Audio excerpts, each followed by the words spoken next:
Dans le milieu spirituel, on est vraiment anti-cerveau, anti-ego, anti-mental, et c'est absolument pas la thèse que je défends moi.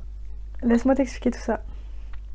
Salut, c'est Arava, et dans cette vidéo, je vais te parler du trio entre le cerveau, le cœur et l'utérus pour les femmes. L'utérus est vu comme un centre énergétique, il n'y a pas forcément besoin d'avoir un utérus physique pour que ce que je dise ça s'applique.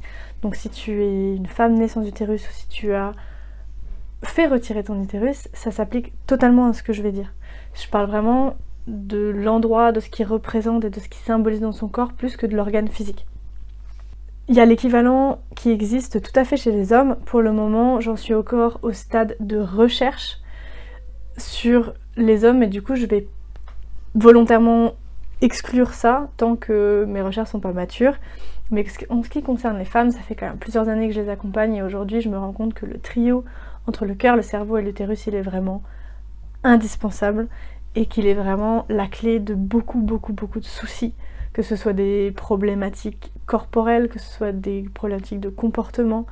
Il y a vraiment, quand tu veux guérir, comprendre qui tu es, tout ça, t'intéresser à cet axe-là en tant que femme, c'est genre incontournable.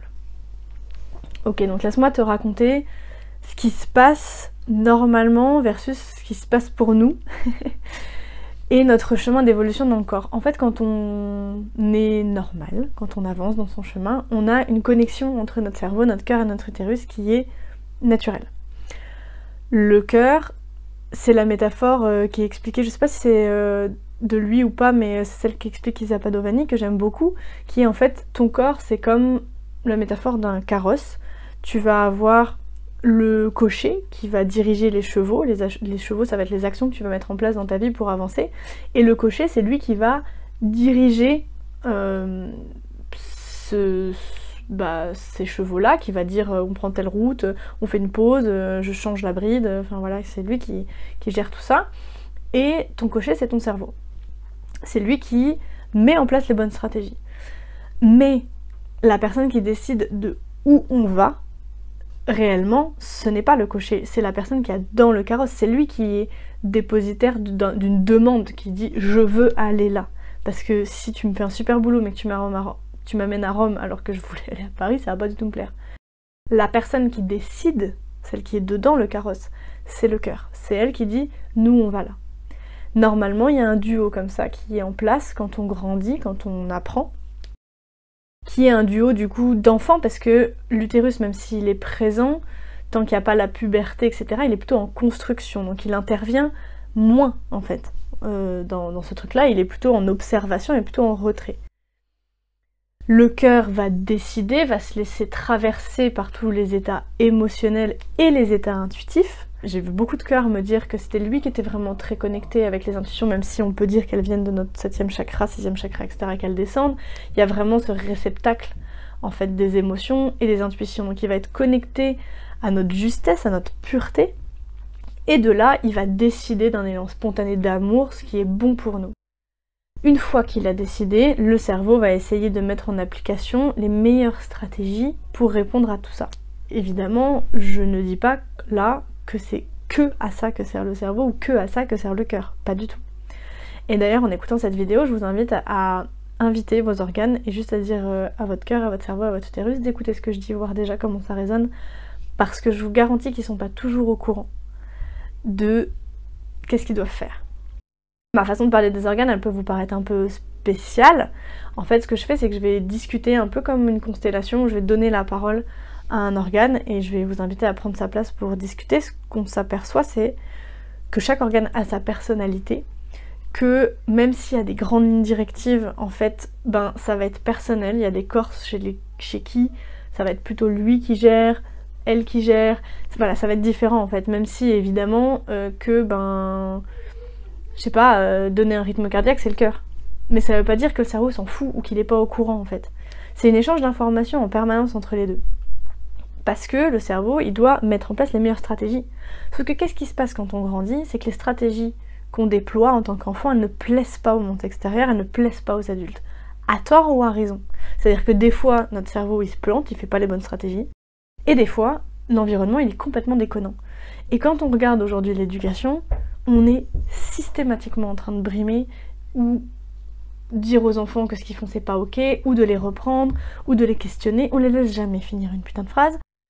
Et il y a vraiment ce truc de tu devrais faire ci, ou tiens je te donne la solution, ou arrête ci, arrête ça, enfin voilà, dans notre mode de communication, observez, juste écoutez le nombre de fois où vous allez dire à un enfant stop, là ce que tu fais c'est pas ok, versus le nombre de fois où vous le félicitez et vous êtes pleinement confiant que ce qu'il fait, que la stratégie qu'il a mis en place est la bonne.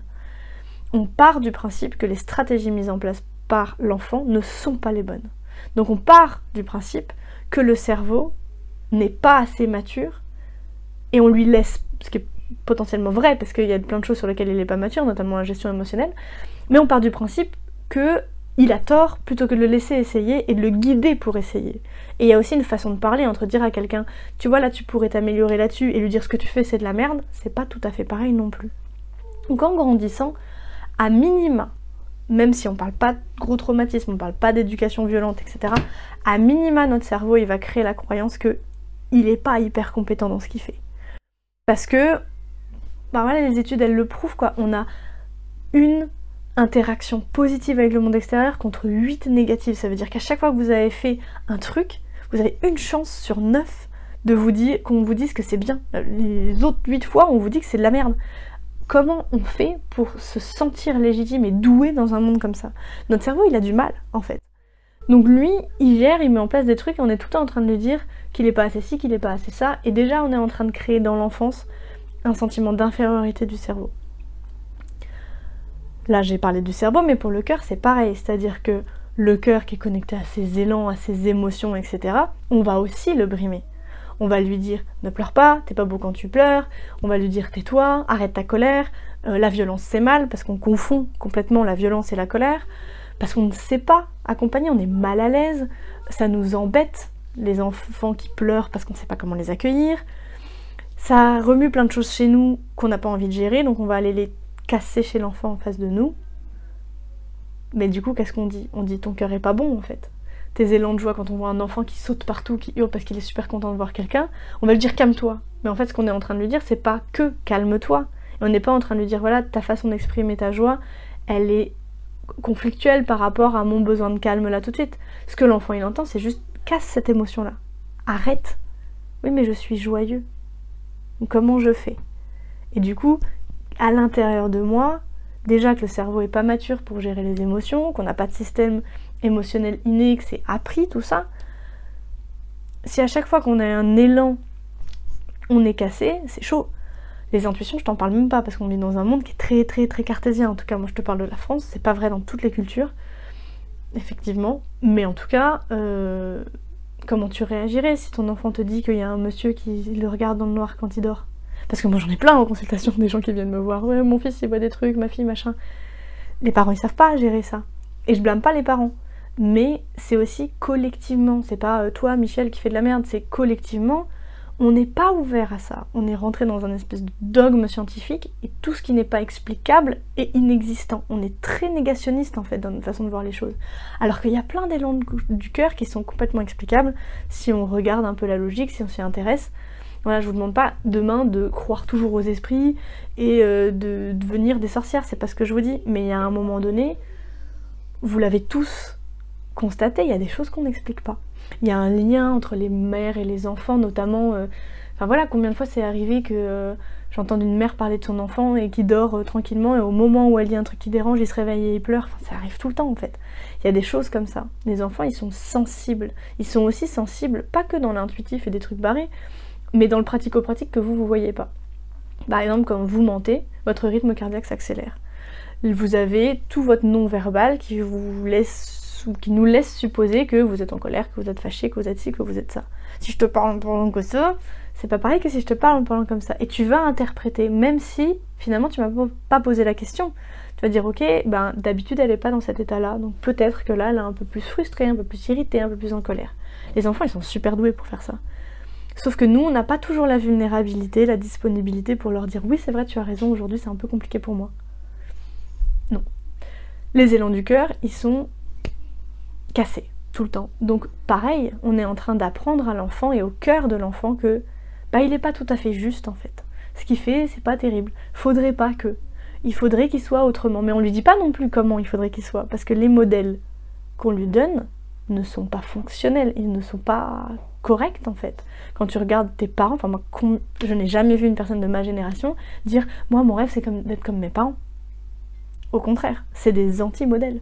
Donc on a quelqu'un qui nous dit que ce qu'on fait c'est pas ok, un modèle à laquelle on n'a pas du tout envie de ressembler, on est perdu là-dedans. Mais avec la conviction que de toute façon ce qu'on fait c'est nul. C'est pas les super ingrédients pour commencer en fait un chemin.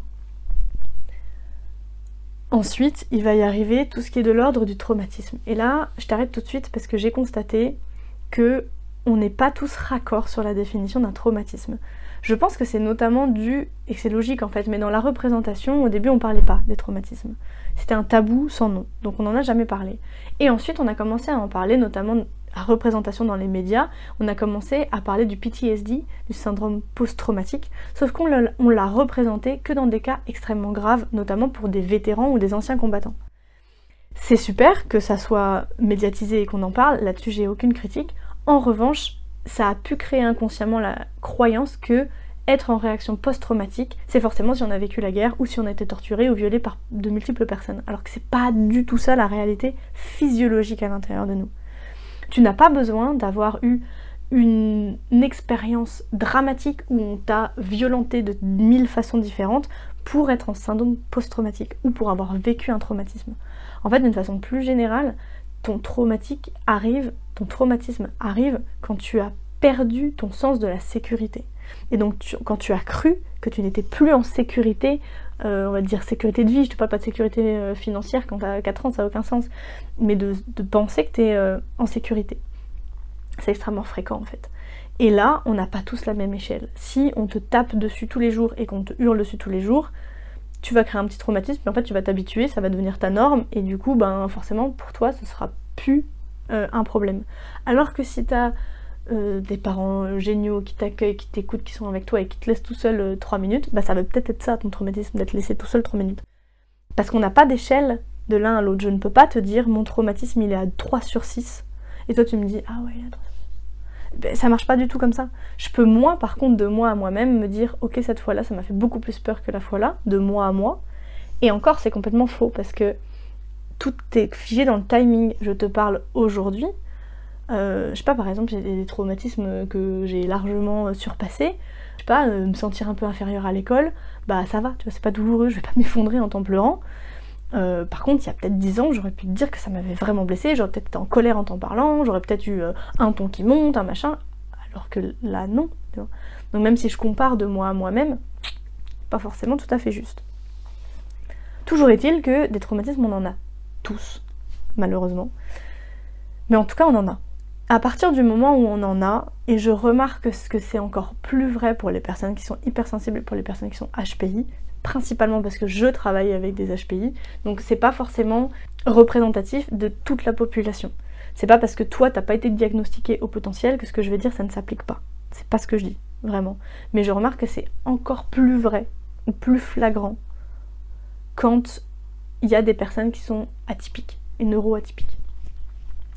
Ce qui se passe, c'est qu'on a tout un tas de traumatismes. Alors soit c'est un gros traumatisme, soit c'est un gros traumatisme qui vient de nous exploser en pleine tête, soit c'est plein de petits, ça dépend, on a tous nos mécanismes. Mais il y a un moment donné où la souffrance générée dans notre vie est telle, et l'accueil extérieur est tellement inexistant, qu'on prend la décision de fermer notre cœur. C'est-à-dire que on a des événements qui sont super durs, ça peut être des deuils, ça peut être des déménagements, ça peut être des violences subies, des violences entendues, c'est même pas forcément des traumatismes qu'on a subis nous, mais si vous voyez quelqu'un se faire casser la gueule devant vous, c'est tout aussi choquant en fait, même si c'est pas dans votre corps qu'on a frappé. Je vous rappelle qu'on est doté de neurones miroirs, on a une empathie automatique, on se met à la place de l'autre, même si c'est pas une réflexion. Notre corps se met à la place de l'autre. On a de la souffrance, de l'émotionnel et de la douleur qui est générée par ces traumatismes-là, qu'on ne sait pas gérer. Parce que déjà, quand on a une petite joie d'être content de voir mamie, on se fait éclater parce qu'on n'a pas le droit de sauter partout. Comment on gère une émotion qui est démesurée parce qu'elle est traumatique? On ne peut pas en fait, on n'a pas les ressources. Et les gens autour de nous n'ont pas les ressources. Là, je parle principalement pour ma génération. C'est-à-dire que oui, effectivement, ma génération devenue parents, on fait un peu mieux, voire beaucoup mieux, ça dépend de là où t'en es, avec nos enfants que nos parents. Mais en tout cas pour nous, moi petite et la génération de mes parents, ils ont fait ce qu'ils ont pu, mais sur l'accueil émotionnel, ils ont quand même grandement merdé. Ce qui fait que nous, on ne sait pas nous accueillir émotionnellement. Donc on apprend avec nos enfants, avec nos neveux, avec nos enfants si on bosse dans le périscolaire, des trucs comme ça, mais c'est un apprentissage collectif qu'on fait.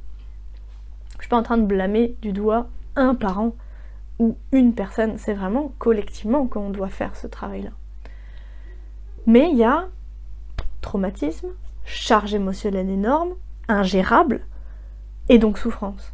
Et au bout d'un moment, on est en extrême souffrance avec un cœur qui est déjà plus trop sûr de ce qu'il doit sentir, un cerveau qui sait pas gérer parce qu'on lui a raconté toute ça en enfance qu'il savait pas gérer. Comment on fait pour survivre en fait? Si je suis nulle, que je ne peux pas, que j'ai pas les ressources et que la charge elle est trop grande, j'ai pas le choix en fait. Collectivement, à l'intérieur de moi, on prend la décision de fermer mon cœur. Collectivement, à l'intérieur de toi, on prend la décision de fermer ton cœur. C'est une façon de se protéger. C'est une protection qui est tout à fait adéquate et qui est super logique et qui est bonne et qui est saine, parce qu'au bout d'un moment, c'est soit on est dans un état de souffrance extrême tout le temps, soit on s'en protège et on se laisse le temps de guérir, on se laisse le temps de grandir. Sauf qu'il se passe plusieurs choses en fait, à partir du moment où on a fermé le cœur. Conséquences, déjà pour le cœur. Le cœur, il va commencer, parce qu'on l'a fermé, on l'a isolé, ça veut dire que concrètement, on a coupé la communication entre le cœur et le cerveau. Donc le cœur, il va commencer à se sentir seul, isolé. Et ce que j'ai remarqué, et qui est vrai pour tout le monde, c'est que plus on est isolé, plus on se sent incapable. Donc déjà, il se sentait pas de ouf capable avant. Maintenant, il se sent comme une merde. En gros, va y avoir ce repli du cœur. C'est pas lui qui décide, c'est pas lui qui a pas envie d'être en lien avec les autres, c'est pas lui qui a pas envie de se manifester, mais voilà, il va se replier. Ensuite, vous avez votre personnalité. Soit vous avez un cœur qui est débordant et qui a vraiment envie de prendre sa place, soit vous avez un cœur qui est peureux et qui manque de courage parce qu'il s'est trop fait meurtrir. C'est qu'à un moment donné, quand le cœur s'en est pris plein la gueule, il a aussi le droit de pas être très courageux et de pas avoir super envie en fait de prendre sa place. Et pour le cerveau, qu'est-ce qui se passe? C'est là où c'est super intéressant et où vous allez sûrement vous reconnaître. C'est que le cœur, c'était le centre décisionnel. C'était lui qui disait on fait ci, on fait ça. Sauf qu'il vient de se barrer. Intéressant parce que du coup, qui va prendre cette charge-là? Bah c'est le cerveau en fait. Donc c'est le cerveau qui va devoir prendre la responsabilité de décider ce qu'on fait ou ce qu'on ne fait pas dans notre vie. Sauf que c'est pas son taf au cerveau. Lui, son cerveau, son taf, c'est de trouver les stratégies. C'est pas de nous dire quoi faire. Donc il va faire ce qu'il sait faire, à savoir trouver des stratégies pour essayer de décider. Ça va passer notamment par de l'immense jugement, il va essayer de tout catégoriser, ça c'est bien, ça c'est pas bien, pour essayer de comprendre. On veut faire des choses qui nous font du bien, donc on va essayer de mettre des croyances, on va mettre des cases, on va tout régler, ça c'est pas bien, ça c'est bien, ça j'enlève, ça je prends, ça je machin, pour essayer de faire des pour et des contre. Et d'ailleurs c'est une technique d'organisation pourrave, mais qui marche très bien. Quand vous savez pas quelle décision prendre, souvent on vous conseille, bah t'as fait un tableau des pour et des contre? Bah c'est ce que le cerveau il fait des pour, il fait des contre. Il se base sur des croyances, tu sais pas trop lesquelles, tu sais pas trop d'où elles viennent, tu sais pas trop si elles sont justes ou pas, mais en attendant il essaye. Il va faire des trucs comme ça. Il va faire d'autres mécanismes de psychorigidité, c'est-à-dire qu'il va nous fermer.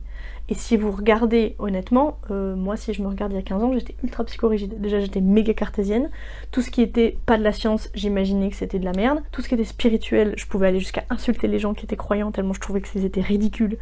J'avais aucune ouverture, aucun accueil, aucune possibilité de remettre les choses en mouvement, de mettre de la flexibilité, parce que mon cœur était tellement fermé, je pouvais pas en fait, c'était pas possible.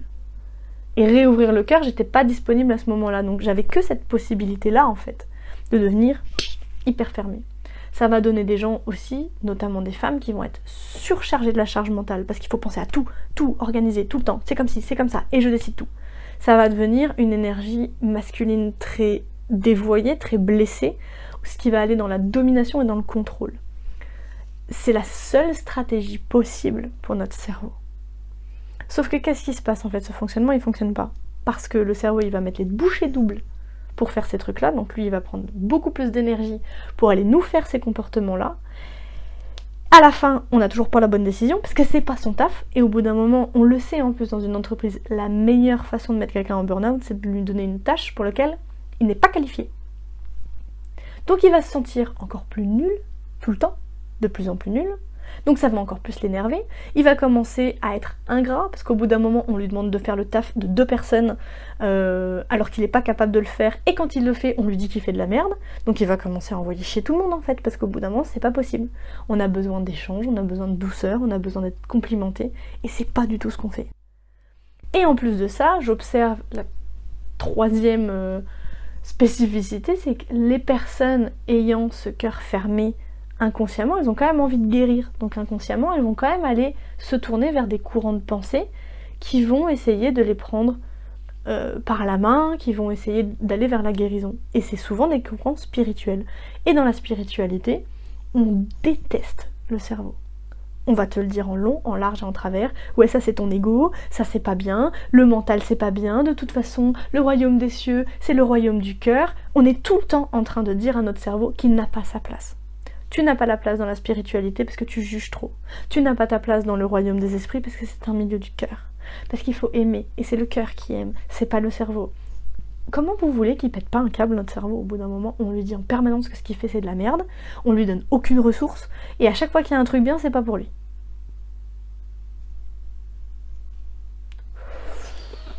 Voilà, en gros. Du coup c'est compliqué pour lui.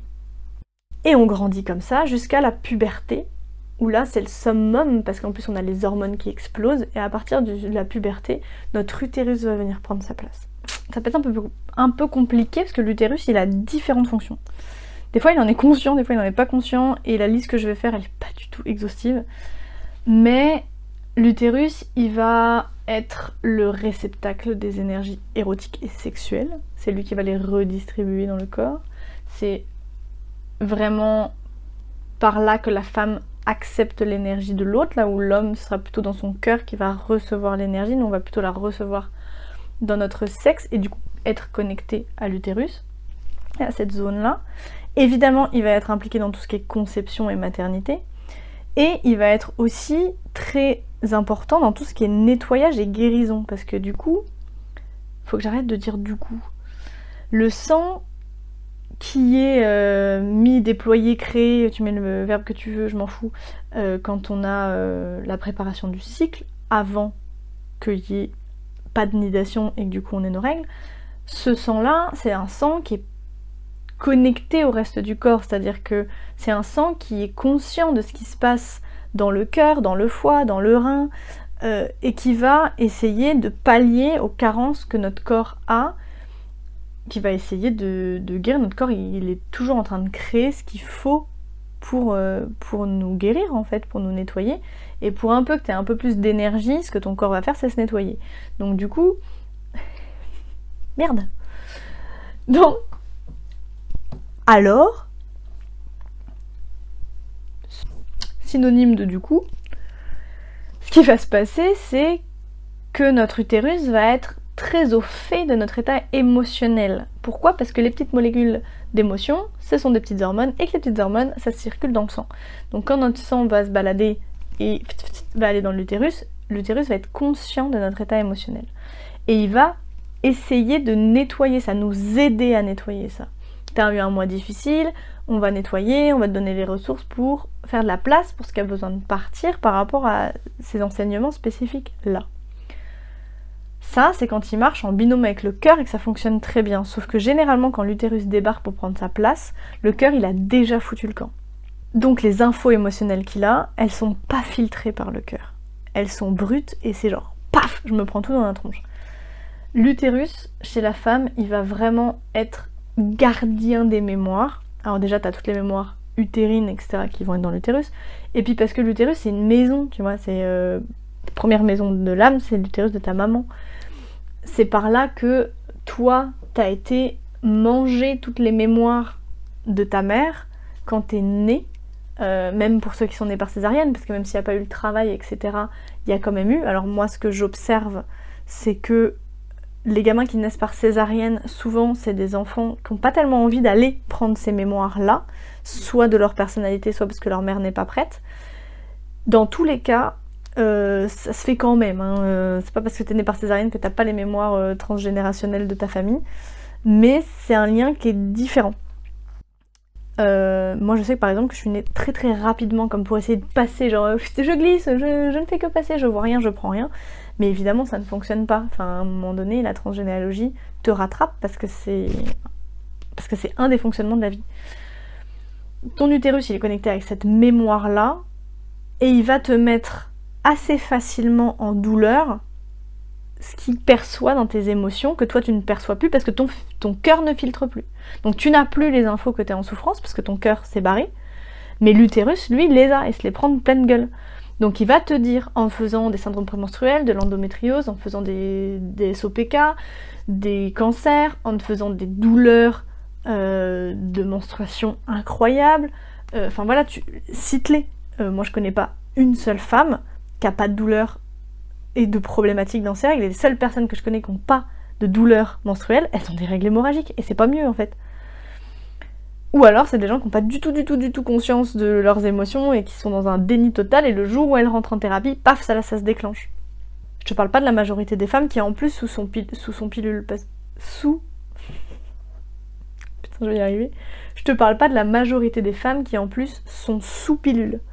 Parce que quand t'es sous pilule, tu te déconnectes aussi de ton utérus.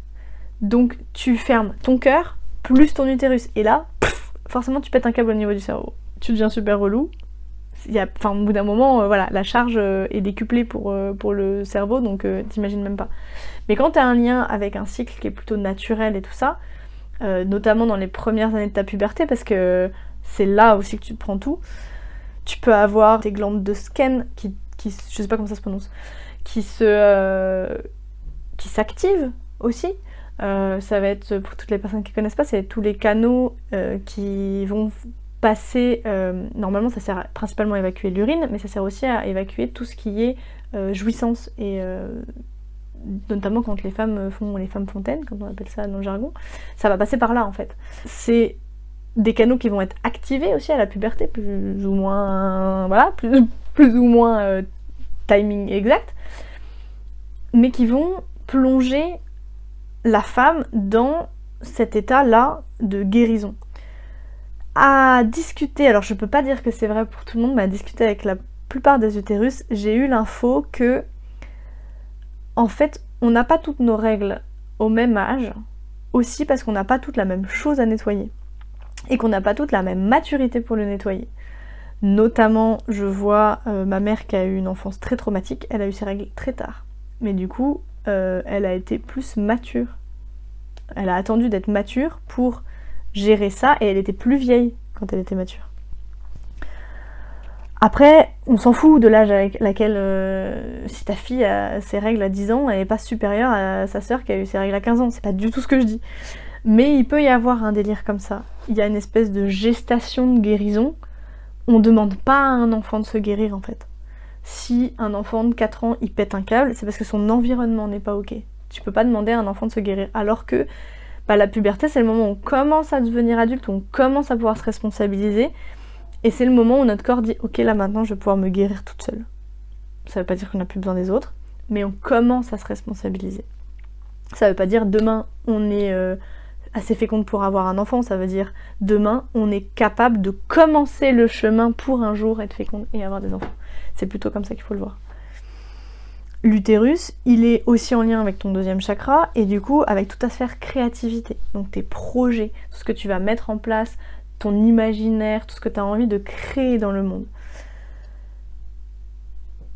Il est du coup super en lien avec ton cinquième chakra, celui de la communication. D'ailleurs les couleurs sont communicantes et sont complémentaires. Tu as le orange pour le deuxième et le bleu pour le cinquième.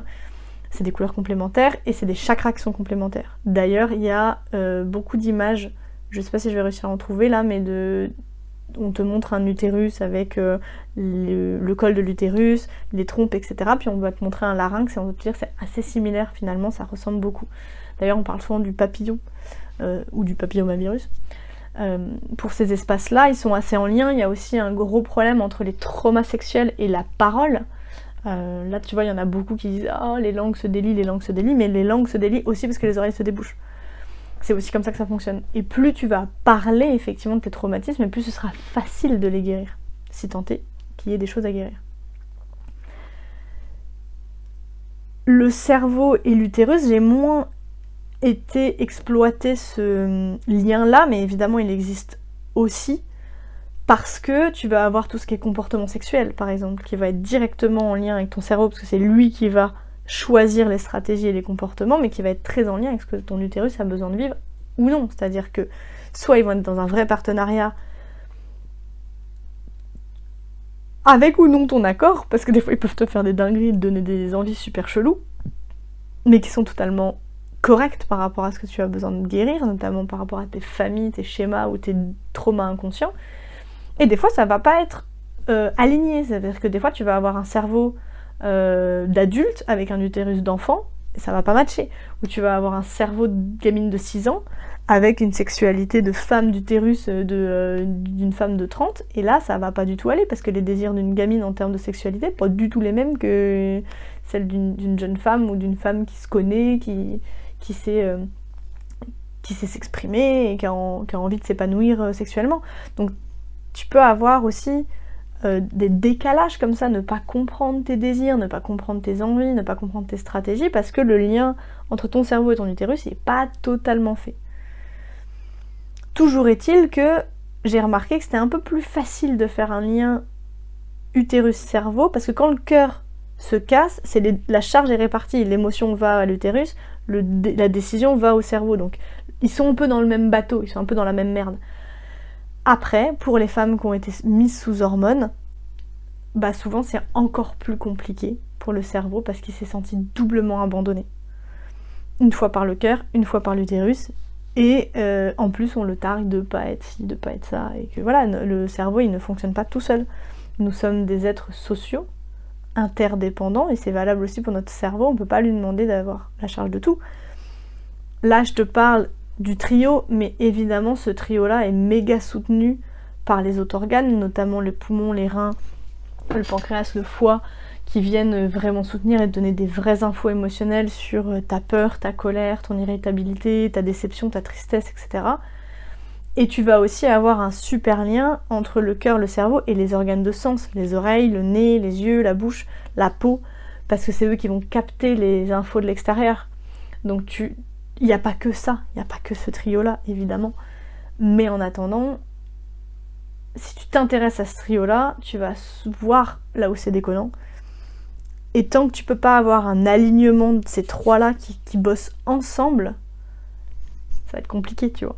Après, c'est pas grave. On est tous en train d'avancer. Et hier encore, je lisais une citation qui disait « T'as pas besoin d'être guéri pour attirer à toi la sexualité épanouie que tu veux ou la relation épanouie que tu veux. Il y a besoin d'être juste suffisamment sur le chemin pour savoir que t'as le droit d'être aimé, d'être machin, d'être truc, mais il n'y a pas de bon bah tant que t'es en chemin, t'as pas guéri tous tes traumatismes, bon bah t'auras pas le bonheur dans ta vie, tu vois, ça n'existe pas. C'est aussi une question d'autorisation, je m'autorise à vivre des trucs super chouettes ou pas.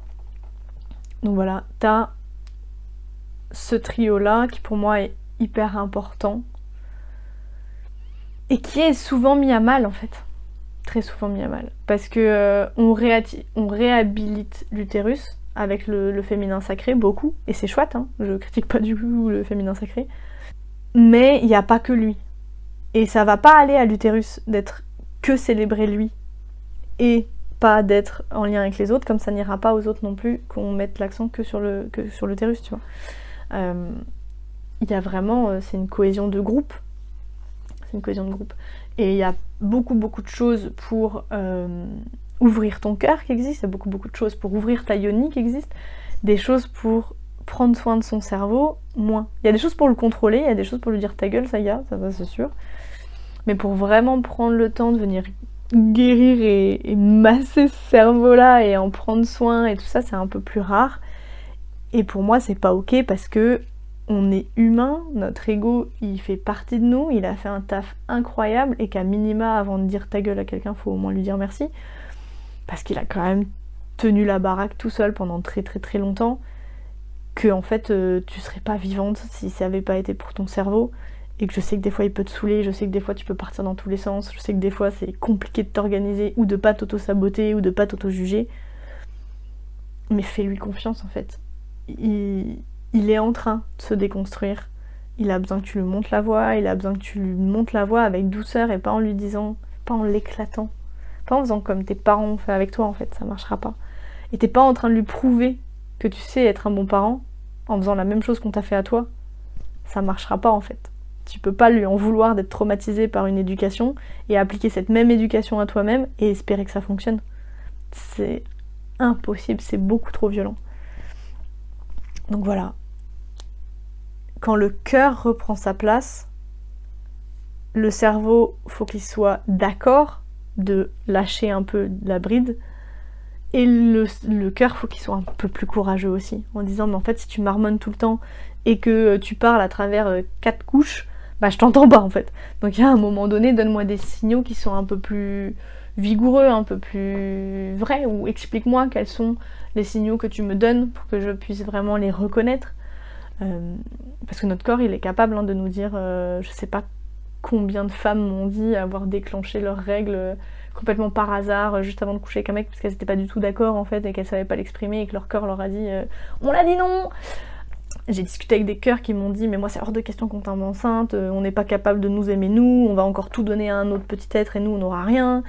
Y a ça aussi hein. Dans les parcours d'infertilité, des femmes qui ont fait des FIV, des PMA, etc., qui n'ont pas fonctionné, des fois c'est une décision du cœur en fait de dire mais moi je ne veux pas qu'on donne de l'amour à un autre être tant qu'on ne sait pas s'aimer nous en fait. Et c'est très très sage comme décision. Ça peut être frustrant, ça peut être compliqué, mais c'est parfaitement juste en fait. Donc voilà. Si jamais tu as des questions, pose-les en commentaire, j'essaierai d'y répondre même si c'est compliqué d'être général parce que en fait t'as ta personnalité à toi, tes traumas à toi, tes besoins à toi, et je veux pas te mettre dans une catégorie de c'est ci ou c'est ça, mais en gros le mécanisme, voilà, dis-moi ce qui te parle ou ce qui te parle pas. Et voilà, si t'as besoin de discuter avec tes organes, je suis dispo. Je peux pas encore le transmettre parce que j'ai pas...